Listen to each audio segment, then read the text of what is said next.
Bonjour à toutes et à tous, je suis ravi de vous retrouver pour un nouveau numéro du Rendez-vous de l'info.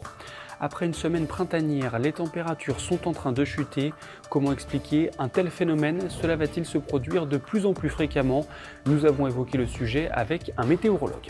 Et direction Sainte-Savine ensuite, où Simran, jeune indienne arrivée il y a 3 ans en France, a été retenue pour participer à un concours national de lecture à haute voix. Et puis on terminera avec notre séquence quotidienne Moi Président. Mais tout de suite, voici un résumé complet de l'actualité.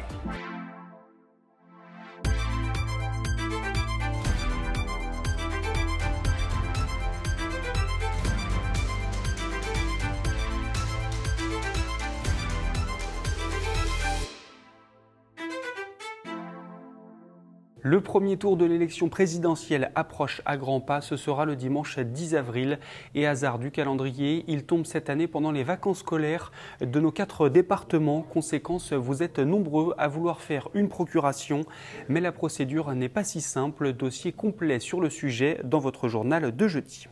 L'association Les Joyeux Petits Souliers poursuit ses efforts pour venir en aide au peuple ukrainien. Un rassemblement sera organisé samedi, place de l'Hôtel de Ville à Troyes. Il est possible de venir avec tout type de dons, denrées alimentaires, couvertures ou encore matériel médical. Si vous êtes intéressé, rendez-vous à partir de 11 h. Et puis des perturbations sont à prévoir ce jeudi dans les transports en commun rémois en raison d'un mouvement social des salariés Citura. Pour la ligne B du tramway, prévoyez un passage toutes les 40 minutes. La circulation des bus sera également impactée.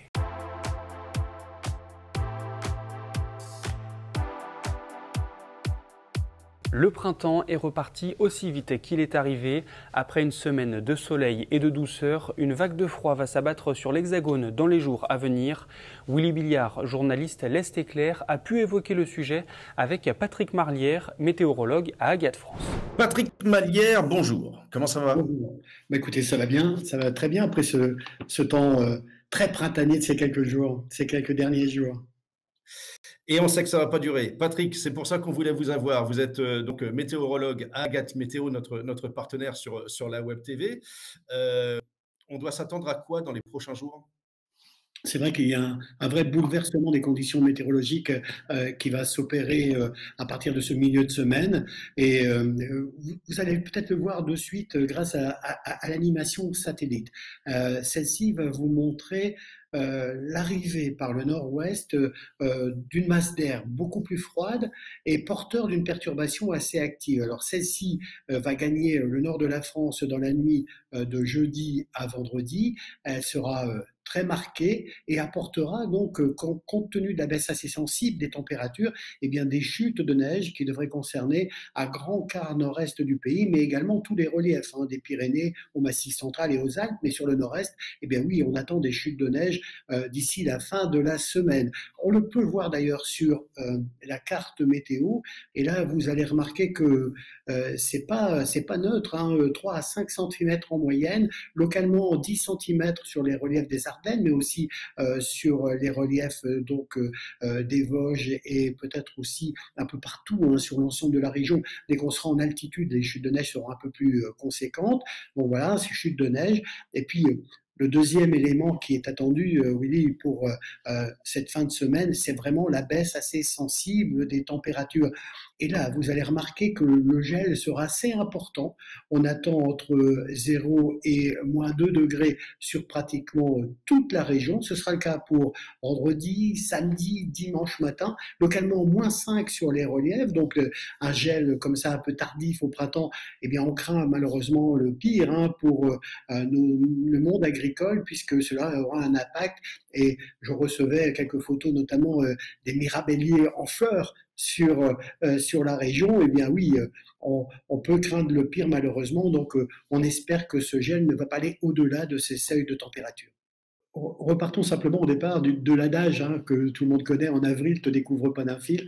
Ben voilà, qu'on est en plein dedans, effectivement, avec ces gelées assez marquées. On était dans des températures qui étaient dignes d'un mois de mai il y a à peine 48 heures. Alors, Oui, c'est ça, c'est ça.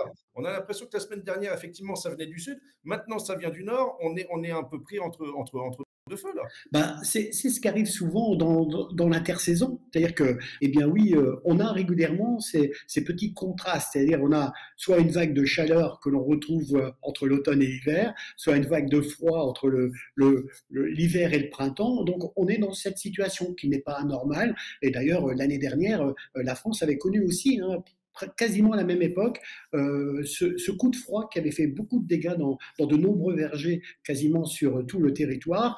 En revanche, cette année, eh bien, c'est quasiment la même situation, mais elle ne va pas durer très longtemps. Il faut être extrêmement prudent, au moins jusqu'à dimanche. Ensuite, à partir de lundi, les températures vont remonter. Puis pour terminer sur une petite note un peu plus optimiste, eh bien, pour le prochain week-end, on devrait, dans le nord-est aussi, dépasser les 15 degrés. Donc, quelques jours de froid, voire un petit peu de neige chez nous, mais ça ne va pas durer, donc il faut en profiter. Exactement. Alors, voilà, l'occasion de faire des belles photos avec la région, mais bon, c'est difficile aussi. Faut être extrêmement prudent sur les routes parce qu'on s'est habitué à avoir un temps plutôt calme. Donc, un petit retour des conditions hivernales avant que le printemps ne s'installe vraiment. La belle histoire du jour nous vient de Sainte-Savine dans l'Aube. Simran, née en Inde, est arrivée dans l'Hexagone il y a 3 ans sans parler un seul mot de français. Elle vient d'être retenue pour participer à un concours national de lecture à haute voix. Regardez. Bouillon sec. Un oiseau gravite, solitaire, autour du promontoire. Le soleil touche la ligne d'horizon. D'horizon. D'horizon. Zon. Zon. Zon. D'horizon. D'horizon. D'horizon. Qui se précise violette, solide, presque noire. La fille grimace, déchausse ses sandales, sa robe tombe sur ses pieds. C'est une robe à bretelles, coupée au genou, un tissu léger qui accompagne les mouvements. C'est jusqu'à là. Très bien. Suis-je bien chez ce cher Serge? Suis-je bien chez ce cher Serge? Là, il est bien d'articuler un peu parce que si vous n'articulez pas assez, si vous n'ouvrez pas assez la bouche, c'est difficile. Donc il faut vraiment se forcer. Suis-je bien chez ce cher Serge? Mohamed, tu te caches? Mais je sais que tu es là, à toi. Allez, vas-y, on t'écoute. Son chien chante sa chanson. As-tu été à ta tati? Ton thé, tati, beauté, tatou. Suis-je bien chez ce cher Serge? Si tu veux. C'est comme au théâtre. Moi, je suis comédien, je travaille au théâtre. Qu'est-ce qu'on fait au théâtre? On répète pour que ce soit bien. On refait, on recommence. Et là, c'est pareil, on répète. On répète jusqu'à ce que ce soit bien. C'est le même travail. C'est chaud, cher. Chez ce cher. Chez ce cher. Chez so cher. Chez ce cher. C'est chaud. Chez ce. Chez so. Chez ce. Chez so. Ce. So. Ce. So. Cher Serge. Cher Serge.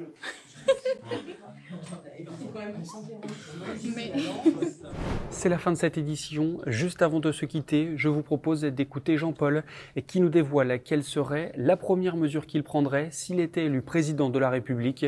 De mon côté, je vous retrouve ce jeudi à partir de 18h pour un nouveau numéro du Rendez-vous de l'Info. Moi, président, je ferai en sorte que le pouvoir d'achat pour les plus démunis soit supérieur à l'heure actuelle. Moi, étant retraité depuis 12 ans, je n'ai pratiquement pas eu d'augmentation. Donc, je dois vivre avec un salaire de base de 1 300 €. Pour quelqu'un, j'ai travaillé 42 ans dans la métallurgie. Donc, je juge que c'est pas suffisant. Et je suis pas le plus à plaindre. Parce que je trouve que c'est terrible que des personnes qui ont travaillé toute leur vie sont en dessous du seuil de pauvreté. Parce qu'il y a certaines femmes qui ont travaillé toute leur vie et qui ne passent pas les 1 000 € par mois. Essayer de vivre avec 1 000 € par mois, avec les loyers actuels, tout ce qui est électricité, eau et tous ces produits de première nécessité qui augmentent, c'est impossible. Donc ça me tient à cœur.